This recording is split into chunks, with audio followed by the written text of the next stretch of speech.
My name's Clive Jones. I'm the winemaker at Nautilus Estate, and for us here at Nautilus it is vintage time.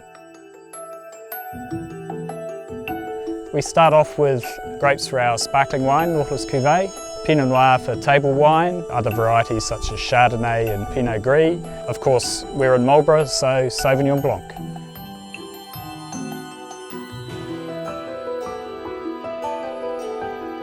We do a lot of sampling of the grapes. So it's walking up and down the grapevines, taking samples, checking for brix and sugar levels, but also checking for flavours. It's that flavour balance that makes the final decision as to when we say, call in the harvesters, it's time to pick. So vintage is a critical time for just making those right decisions. When are these grapes ready to go? Are they at their optimum ripeness? Should they stay another few days on the vine? So we keep one eye on the weather forecast, always on the lookout for a turn in the weather.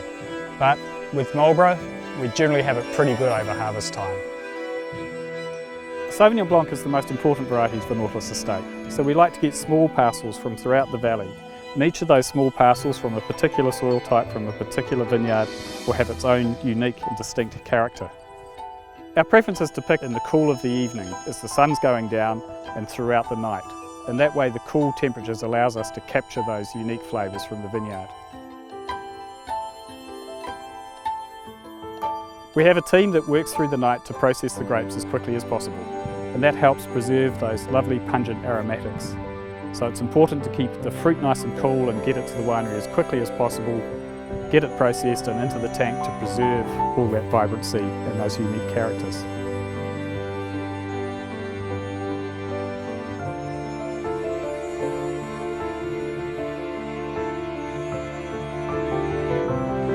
For the red grapes, they go over the sorting table, then they go through the destemmer.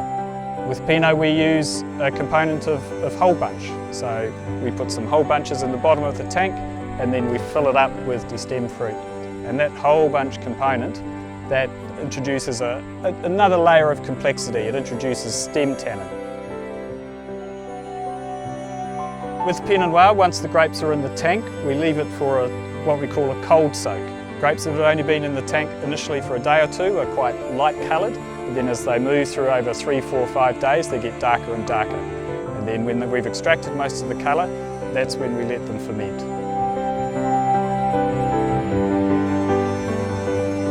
So during vintage we get to get away from the office and the spreadsheets. We get to put our gumboots on, drive the forklifts and get out there and get mucky. So we might be washing down the equipment, cleaning tanks, shoveling grapes off the floor, but it's all part of the fun. So as the vintage progresses, it's always interesting to reflect on previous vintages. Is it going to be up there with the great ones of the past? Is it going to be challenging? And if it's challenging, in what way? Is it going to be weather? Is it going to be crop level? Is it going to be everything's ripening at once? There's always something that happens during vintage that keeps you excited and keeps you interested. It's very satisfying at the end of the day. It's nice to sit back and relax, have a drink with your mates and reflect on getting another parcel of precious grapes safely tucked up away in the winery. Every vintage is the best vintage ever. We're known for saying that as winemakers. This vintage is the best vintage ever.